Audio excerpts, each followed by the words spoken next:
Hey gang, how y'all doing? It is September 25th, 2020, and we are just 300 days away from the opening ceremony of the Tokyo Olympic Summer Games next summer, God willing, in Tokyo, Japan, which will be the greatest adventure of my life, maybe. We'll see what happens.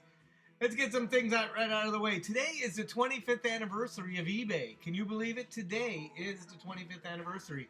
And in fact, they're having an eBay convention, and I'm invited. You know where it's going to be at? It's going to be right here. It's a virtual thing. Oh my gosh. It starts at noontime Pacific, which is around 2 o'clock here. And there's a pre-show thing, and it winds up starting at 3, and who knows what's going to happen. In fact, I got my swag bag in the mail from eBay. If you look, it says eBay up here. So we'll open that together and check it out. But here, hey, we got packages coming and going. Here's a package that's going out today. I may get interrupted by the mail lady if she shows up. Anyways, I got a lot of positive feedback on my Facebook group, Olympic Memorabilia, about this item. And I thought I'd let you take a look at it.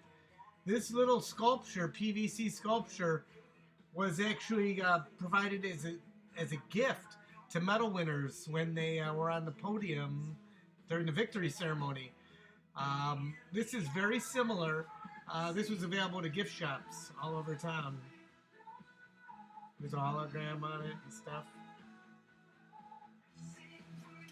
Anyways, I got 3 of these way back when, and I sold 2 of them, kept the nicest one. I mean, this box is all nice. See how nice that box is?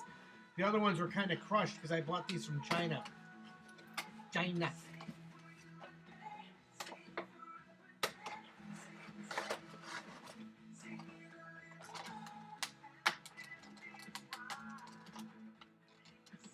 It's kind of taped together. Whoops.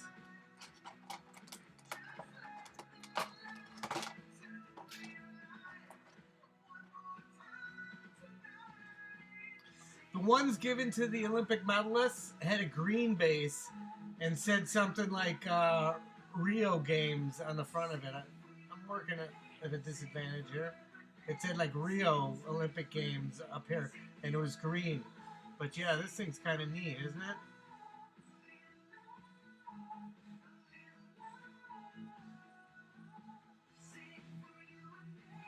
It's kind of heavy. For PVC, it feels like it's almost like a ceramic base, you know, because the base is easy to make out of ceramic, but this it's had to be made out of PVC. It was probably printed, like a 3D printing. I don't know. We'll set that aside.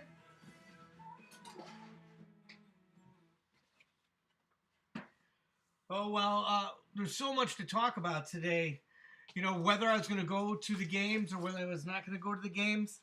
And you actually had to decide by the end of August. They were actually offering a refund to people for their tickets.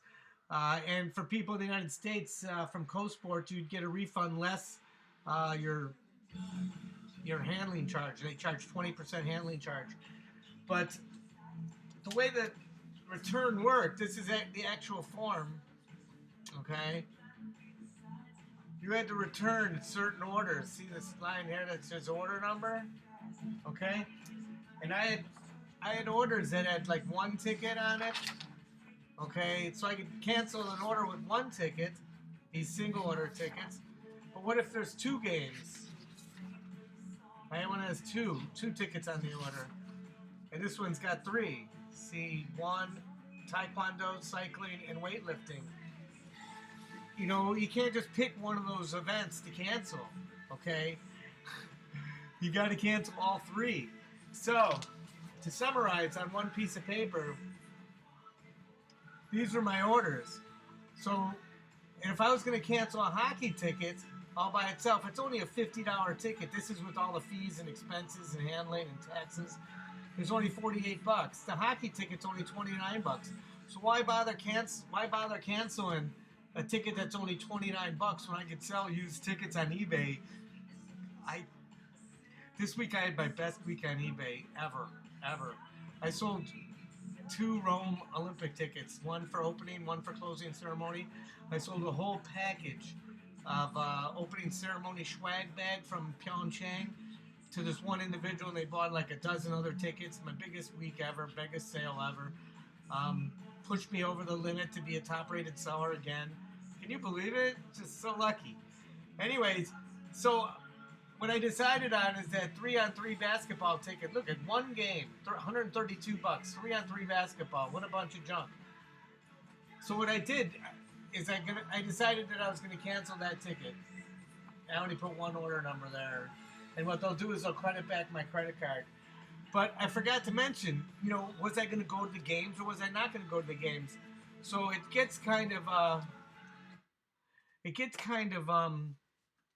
complicated in your decision making, because what's the most important thing when you go to Olympic Games? It's not the tickets. It's not even how you get there. It's where you're going to stay.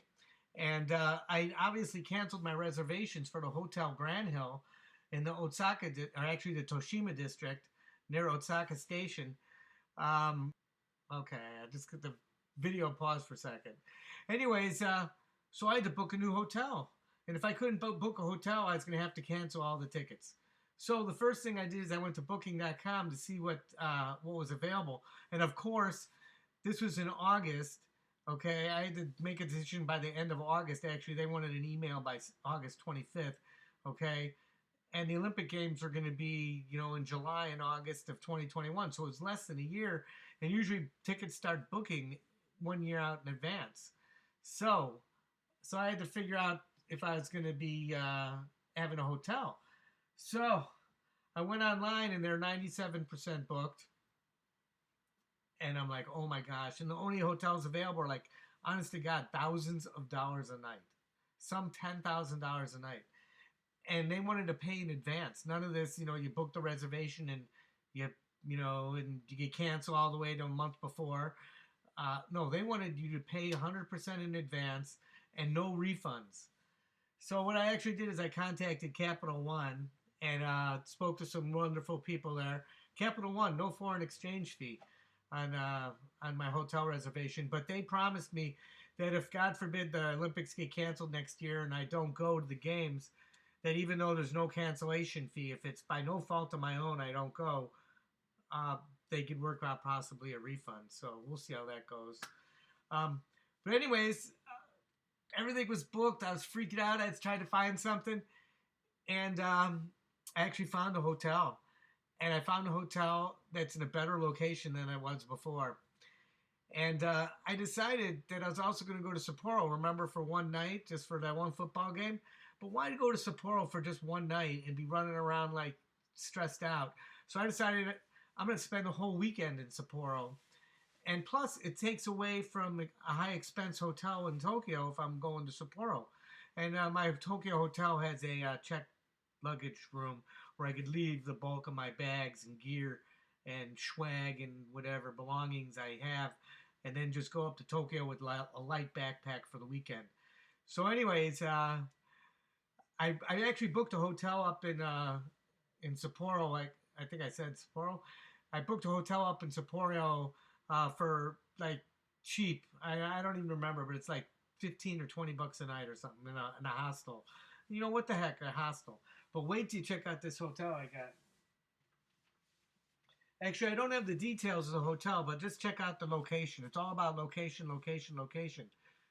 This is Tokyo Bay, okay? Tokyo Bay, okay? And these islands here, these kind of artificial islands, this is where they're going to have the Olympic, parks. This is where they're going to have the volleyball and the ping pong and the boxing and the wrestling and everything. Soccer's going to be everywhere around the country. I'm going to Sapporo for a soccer game. I'm going actually to Miyagi for a soccer game. I'm going to go to both the women in Miyagi and the men in Sapporo.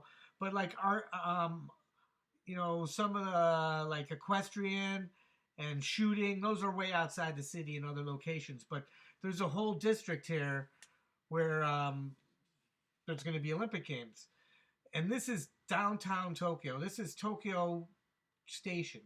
This is central Tokyo, right here, the business district, okay?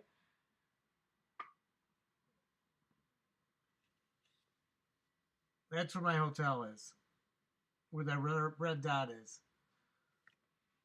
Look at how close that is to the Olympic Park. I mean, there's buses and trains and stuff that kind of loop around and get me here. And at Shimbashi Station, I'm right near Shimbashi Station, between Shibashi Station and Tokyo Station, right there in downtown Tokyo. Boom, and it's cheaper than my other hotel and a better location. And it's got an 8.5 stars. So it's not like a creepy Sybaris type of place. It's not an adults only hotel with all the plush velvet, interior. I don't know if you saw my other videos, but it's right there. So that's great. So what I had to do is, I didn't want to pay for the hotel when I'm in Tokyo and when I'm in Sapporo. So I booked 4 nights at that hotel before I go to Sapporo, and then I go to Sapporo for a couple nights, and then I come back for I think 13 more nights in Tokyo at that same hotel. So, whoa! So I have a place to stay. So I decided what tickets to get rid of. I decided to scratch that basketball ticket. There are going to be some days where I have double events, and I'm just going to have to deal with that. I may sell some of those tickets on eBay. I may bring them with me to trade. I still don't have an opening ceremony ticket. If you go on CoSport right now, there's tickets to just about every event: athletics, artistic gymnastics, swimming, everything. There's tickets to everything: karate, taekwondo, judo, all of it, wrestling. So that's really exciting. But in order to make the decision on where I was going to stay and what the days I was and what tickets I was going to keep, it was really difficult because they changed the dates on a number of events. Okay, if you look at this ticket thing, this ticket was for, where's the date? Right here. 7/26. It was rescheduled for 7/25. This event was for 7/29. It was rescheduled for 7/28. This event here was scheduled for 8/1. It was rescheduled for 7/31. Some events were a day ahead. Some events got moved a day back. Some actually kept the same date. But I was under a lot of pressure because me, I was like waiting the last minute to make a decision. I didn't know what I was going to do. And this was in August when I didn't know what was going to happen with my unemployment, because that unemployment, the extra money stopped on August 1st, and then they got half the money, but Illinois kind of lollygagged on it with Pritzker, and we didn't get the money right away. I have since been paid that $300 a week, and I'm trying to get a job. I swear to God, I want to work, but it looks like I'm not going to get back in the restaurant industry. I've been looking to get jobs like a work at home, at WFH, work from home, and I actually blew my first interview with Ken Insurance. So, hey, the guy from Ken Insurance, I forgot his name because I blew the interview, but I was honest, and that's the way it goes.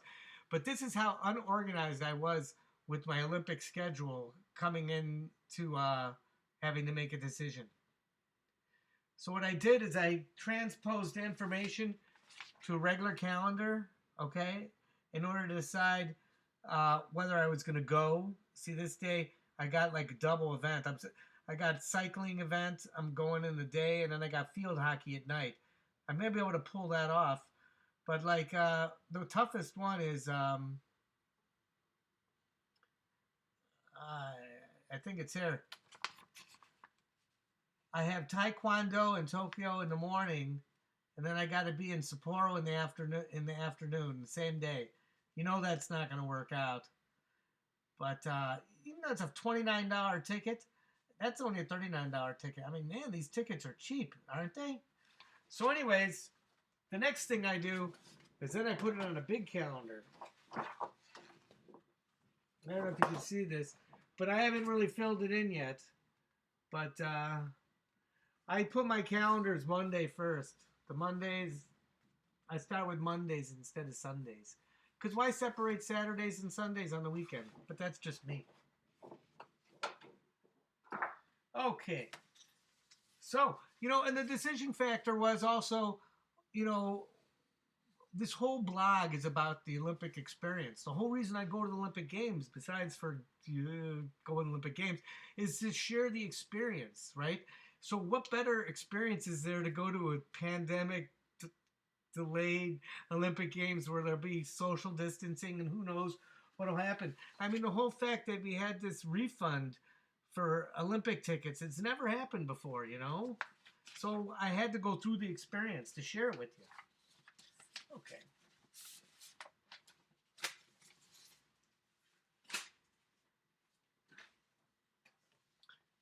I'm still going to climb this mountain. That'll be the last Monday before I leave town. Look at those cherry blossom trees. Oh boy, I can't wait. You know, if there hadn't been a pandemic, I'd have summited that mountain already. Who knows?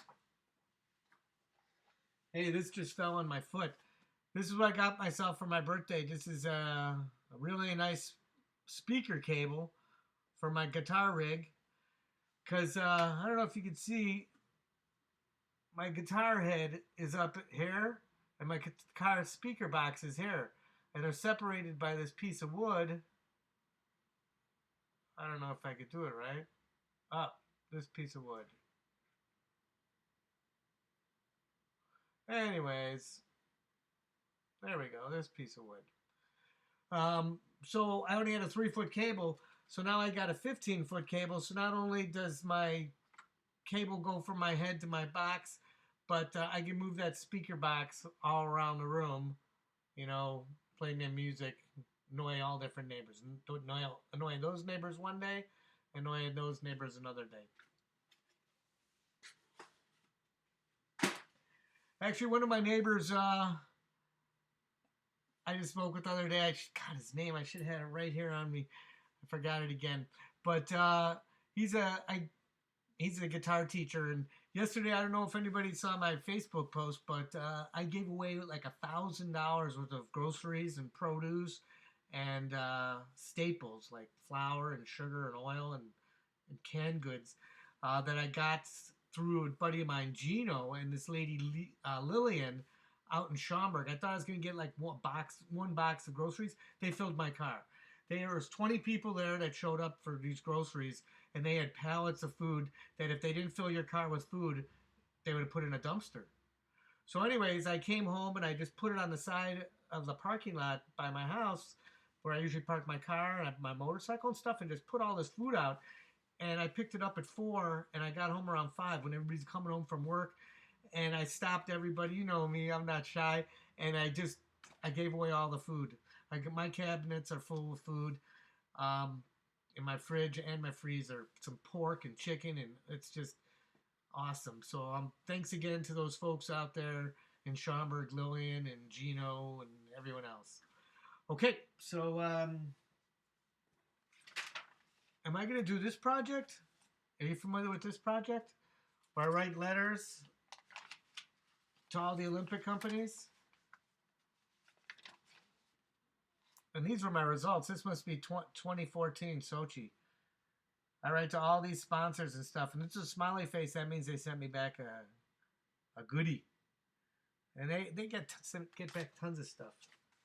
And there's like letters I get back from them. I save everything. Okay. You know what? Get this. People watch my videos and people listen to me bitch about stuff that's important, like last train. That's a kanji I came up with. You like it? Kanji. You remember the Tokyo subway system? Don't forget it. There'll be a test later. But anyways, with events ending at 10 o'clock at night or 11 o'clock at night, or no, events starting at 10 o'clock at night, probably don't end till midnight, and with the huge crowds of people and the lines and lines of people at the subway stations and to get on buses, you got to have a late train, a last train. You got to have late trains, right? So, you got to keep track of this stuff when you're going to Olympic Games. The people at the Tokyo Olympic Committee are on top of this completely. They are on top of it. Look at this publication that came out recently. It's titled Last Train. See that? All the different subway lines. Remember all the different colors? They all got a late line. Hey, let's see if I could find my train line, the one by my place. I don't want to go look. I should know this by heart, but I'm guessing it's probably the Ginza line, but I don't know for sure. I'd have to check it out. But look at these last trains. They're like 1:30, 2 o'clock in the morning or midnight. They may even have later trains than that. So kudos to the Japanese, man. They're on top of this stuff. Oh, and by the way, when I go to Miyagi to see the women's soccer, that's near Fukushima, and it's like a 2 hour or an hour and a half Shinkansen bullet train ride. And I'm going to do that. I'm going to take the Shinkansen bullet train to Miyagi and see that women's soccer game and then come back on the Shinkansen train, bullet train, and that's going to be an adventure. But when I go to Sapporo, I'm going to fly from Honshu to Hokkaido. I didn't even need to look. I got another Japanese map. Honshu's the big island with Tokyo and Hiroshima and all that kind of stuff. But Hokkaido is the northerly island with Sapporo and probably Nagano. I should probably try to find Nagano and maybe sneak up there for a day. They had the 1998 Winter Olympics up in Nagano. Okay. All right, got that out of the way. All right. I think I talked about just about everything. There's 14 million people, just about 14 million people that live in Japan. And when I showed you that district with that map and where I was going to be staying in the corner and where the Olympic parks are in central Tokyo, that is just like the central loop. It's like the loop in Chicago. Tokyo goes on and on and on and on and on for miles and miles on all around.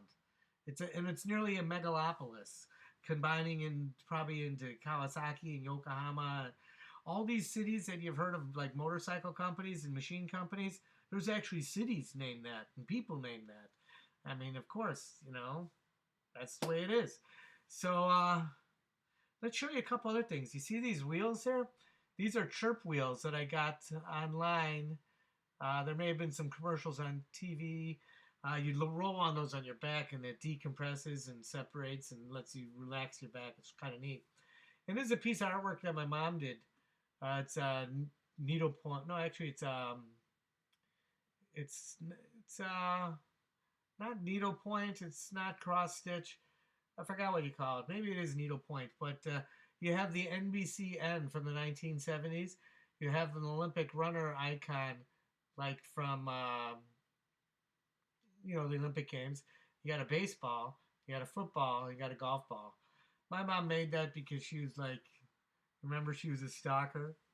My mom was a stalker for some NBC sports personalities and actually for some Cincinnati Reds personalities. And, they've been passing away. I think Joe Nuxall passed away recently, or Marty Brendaman. I think it was Marty Brendaman passed away recently. And my mom, those are the radio guys that did the Cincinnati Reds games when the Big Red Machine was World Championships back in the mid-70s. So I think I kind of hit everything I wanted to talk about. Sorry I haven't chatted in a while because I've been so worried about everything. I have a Patreon account set up. No one ever has given any money to it. I had a GoFundMe page set up. Only $5 I contributed myself. That just went away. But I ended up making donations to the U.S. Olympic Committee, as I promised, probably in excess of that. I don't even remember. But you can also subscribe to my YouTube channel, like my Facebook page, follow me on eBay. But, somehow, some way, maybe any way you guys can help me out with that, it'd be great. But otherwise, I think I got this under control. Tokyo or bust. It's going to happen. Go USA.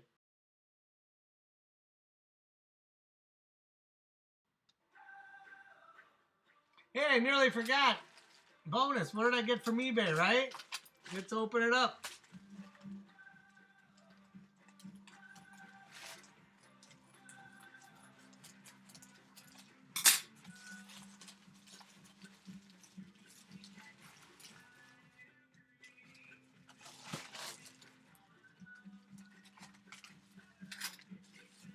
Looks like I got a t-shirt.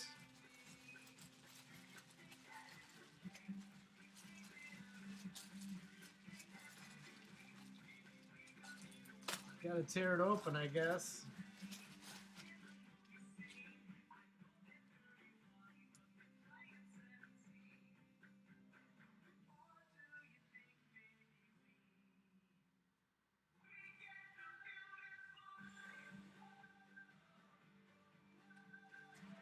This little card here.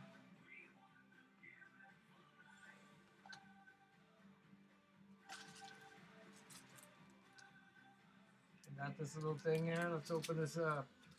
I was hoping for like a gift card.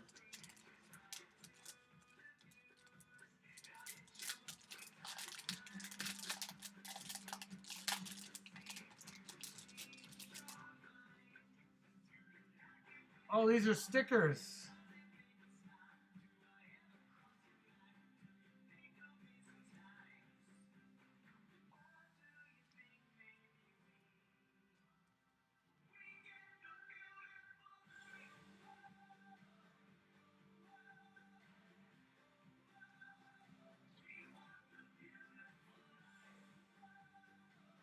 All right, well, I'm going to have fun today, right? See you later.